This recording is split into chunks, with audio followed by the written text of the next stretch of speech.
BBM kembali menjadi topik perbincangan hangat beberapa waktu terakhir. Nah, kebijakan pembatasan penjualan BBM bersubsidi yang dihaluskan dengan istilah pengendalian kuota subsidi BBM telah berimbas pada kasus kelangkaan BBM jenis premium dan solar bersubsidi di banyak tempat di Indonesia. Nah, transisi pemerintahan dari SBY ke Jokowi kian memanaskan persoalan terkait dengan subsidi BBM ini. Nah, apa sejatinya makhluk bernama subsidi ini? Kita simak lebih dahulu liputan berikut ini. Ya, Pertamina harus melakukan pengaturan supaya sisa kuota untuk tahun 2014 ini bisa cukup sampai dengan akhir tahun. Kalau tidak, maka konsekuensinya nanti di bulan November ya, jatah atau kuota solar itu sudah habis. Ya, premium mungkin di minggu pertama atau minggu kedua Desember sudah habis. Ya, tentunya kita semua tidak menginginkan hal ini.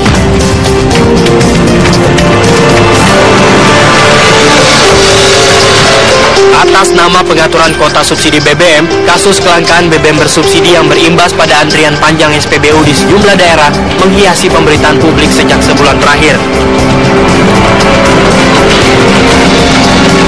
Subsidi BBM dalam sejarahnya di Indonesia diberikan sejak era Orde Baru. Pada saat itu Presiden Soeharto memutuskan pemberian subsidi BBM karena daya beli masyarakat dan taraf ekonomi Indonesia yang masih rendah. Hal ini didorong oleh masih tingginya cadangan minyak bumi Indonesia yang masih melimpah, yang membuat Indonesia menjadi salah satu eksportir minyak dan anggota OPEC. Namun beriringan dengan pertambahan jumlah penduduk dan ledakan jumlah kendaraan, pemerintah ternyata gagal membangun infrastruktur moda angkutan umum yang murah, aman, dan nyaman. Hal ini diperparah dengan semakin menipisnya cadangan minyak bumi Indonesia. Semenjak 2004, pada kenyataannya Indonesia bukan lagi produsen minyak bumi. Akibatnya, konsumsi BBM yang terus meningkat berdampak pada kebijakan pemerintah untuk mulai mengimpor BBM. Pada selanjutnya, subsidi BBM telah menyimpang dari konsep dan sasaran awalnya. Praktik di lapangan justru terlihat bahwa subsidi BBM lebih banyak dinikmati kalangan mampu bermobil dan terpusat di Pulau Jawa. Yang membuat kondisi semakin parah adalah komodifikasi subsidi BBM menjadi alat jualan politik. Harga BBM bersubsidi yang sudah membebani APBN sempat naik 2 kali pada 2005 dan naik sekali pada 2008. Namun menjelang tahun 2009, harga BBM justru kembali diturunkan, yang artinya kembali menaikkan subsidi BBM. Tak lain dan tak bukan demi dongkrak politik tahun pemilu 2009. Tak urung, besarnya subsidi BBM di APBN yang lebih dari 300 triliun dipastikan akan membuat perekonomian Indonesia babak belur, alias tambal sulam antara subsidi dan hutang luar negeri. Akhirnya, gelontoran subsidi BBM yang dianggap membela rakyat hanya menjadi fata morgana yang melenakkan. Karena sejatinya pembangunan ekonomi jangka panjang yang lebih vital justru terabaikan. Tim Liputan, Metro TV. Harga rata-rata BBM di dunia yang paling mahal adalah Turki, pemirsa. Ini mencapai 25.674 per liter.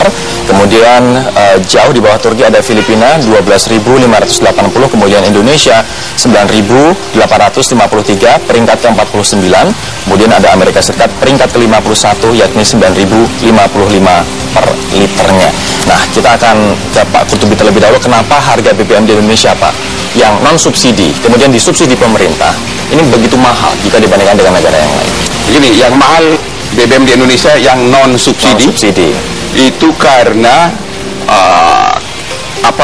tidak efisiennya pengelolaan migas di Indonesia, sehingga pelaku usaha itu membebankan ketidakefisiennya ini kepada customer ya, dengan harga yang sangat mahal untuk BBM non-subsidi. Yang tidak efisien di mananya, Pak Kurtubi? Tidak efisiennya karena non-subsidi ini kan sebagian besar ini impor, ada pelaku usaha dari pihak swasta asing. Swasta asing ini volumenya relatif kecil. Oke? Karena relatif kecil, maka dia punya rata-rata biaya menjadi sangat besar, ya. Sedangkan Pertamina dalam hal ini adalah untuk BBM non-subsidi 100% impor. 100% impor. Untuk non-subsidi ini impor, karena dia oktan tinggi. Oke. Oktan tinggi. Nah, impor ini yang kita analisa adalah sebagian ya impor migas Pertamina termasuk yang subsidi lewat mekanisme yang tidak efisien. Antara lain tidak efisiennya itu melewati pihak ketiga. Jadi pihak ketiga ini bukan produsen. Nah, beli lewat situ, produsen pihak ketiga membeli BBM ini dari produsen sehingga dia menjadi tidak efisien.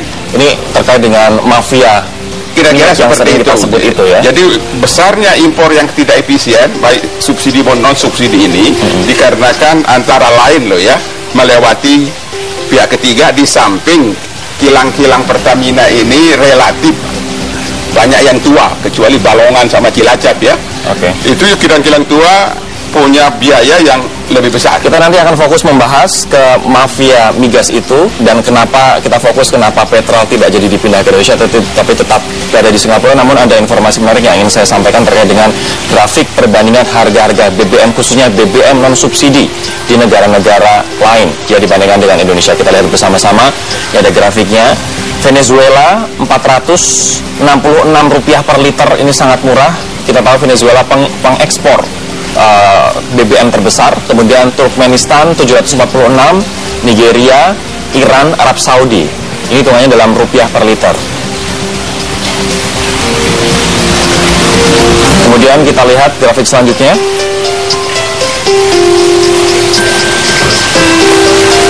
Ada Kuwait, Qatar, Bahrain, Mesir, Uni Emirat Arab, maksimal Rp3.450 per liter. Sementara di kita ini yang disubsidi saja harganya 6.500. Kalau harga keekonomian mencapai 11.000. Ini untuk bensin Bapak-bapak ya.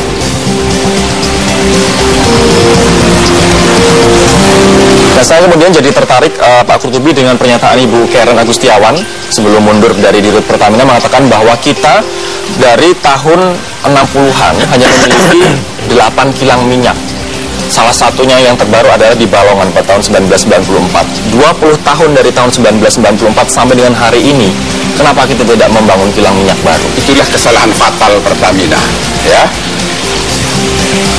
Padahal konsumsi BBM pasti setiap tahun meningkat karena ada perubahan ekonomi. Mungkin kesalahan Pertamina banyak sebab. Salah satunya menggunakan konsultan yang double customer. Konsultan ini customernya juga trader, sehingga sering menasihatkan kepada Pertamina lebih baik kamu mengimpor BBM daripada membangun kilang. Dan Pertamina menjalankan itu. Menjalankan itu. Apakah memang Pertamina tidak memiliki pilihan dikarenakan ini ada misalnya hubungan dengan lingkaran dalam penguasa? Oh ya, terkait semua. Soal begini, sebenarnya Pertamina dulu sebelum undang-undang migas sudah merencanakan membangun banyak kilang yang disebut kilang ekspor, Export Oriented Refinery. Jadi kilang didesain tidak hanya untuk memenuhi kebutuhan BBM dalam negeri, juga tujuan ekspor sebelum undang-undang migas. Setelah undang-undang migas, karena kewajiban memenuhi BBM itu beralih, yang tadinya dari tangan Pertamina beralih ke tangan pemerintah. Lalu Pertamina enggan membangun kilang karena tidak merupakan kewajiban mereka lagi. Ya, dengan demikian pemerintah lewat BPH Migas berkewajiban memenuhi BBM dalam negeri, tetapi mereka ini bukan pelaku usaha, ya. Yang paling mengerti tentang kilang itulah Pertamina. Nah, itu kesalahan undang-undang migas di sisi hilirnya. Kalau dari Pak Fadil sendiri melihat dari perspektif Anda, kenapa harga BBM bisa begitu tinggi di negara kita, Pak? Ya, tadi pertama disampaikan oleh Pak Kurtubi ya, sebenarnya yang non-subsidi kan yang lebih tinggi itu. Nah, yang kedua saya kira juga distribusi kan. Jadi kan kalau kita import kan sampai ke pelabuhan, habis itu kan harus didistribusi kan ke seluruh wilayah di Indonesia. Itu juga yang menyebabkan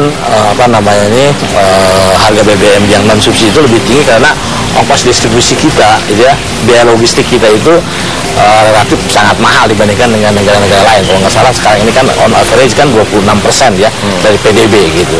Nah, ini juga yang menyebabkan kemudian harga BBM non subsidi itu lebih mahal dibandingkan dengan negara-negara lain. Tapi yang kedua juga adalah terkait dengan pengelolaan itu sendiri. Ya, jadi pengelolaan impor sendiri kan sebenarnya dilakukan, kalau boleh dikatakan dengan bahasa yang lebih lunak, itu tidak secara transparan lah, tidak tidak memenuhi prinsip-prinsip governance ya, good corporate governance. Nah, itu saya kira yang harus dibenahi ya. Dan sebenarnya upaya untuk pemindahan itu pernah dilakukan ya. Misalnya dulu zaman Pak Ari Sumarno itu ada upaya untuk memindahkan Petra ke Indonesia di sini, sehingga pengelolaannya mungkin bisa lebih murah, lebih bisa dimonitoring dan seterusnya. Tapi Pak Ari yang bisa terkenal gitu kan. Nah, ini saya kira memang maksud di sini adalah ada kekuatan-kekuatan yang politik ya. Saya nggak mengatakan itu dari mana, di luar eksternal Pertamina yang sangat mempengaruhi semua proses keputusan yang terutama terkait dengan impor ini. Karena kan di sini ada yang diuntungkan ya, yang diuntungkan ini dan yang menariknya itu adalah siapapun yang berkuasa gitu kan, kira-kira dia itu merupakan bagian daripada penguasa itu. Nah, gitu. Seberapa besar adanya praktik-praktik seperti ini mempengaruhi harga jual BBM di Indonesia, baik itu subsidi maupun non subsidi? Kita nanti akan membahas ini lebih jauh, namun kami harus sudah terlebih dahulu. Kami akan segera kembali sesaat lagi. Dan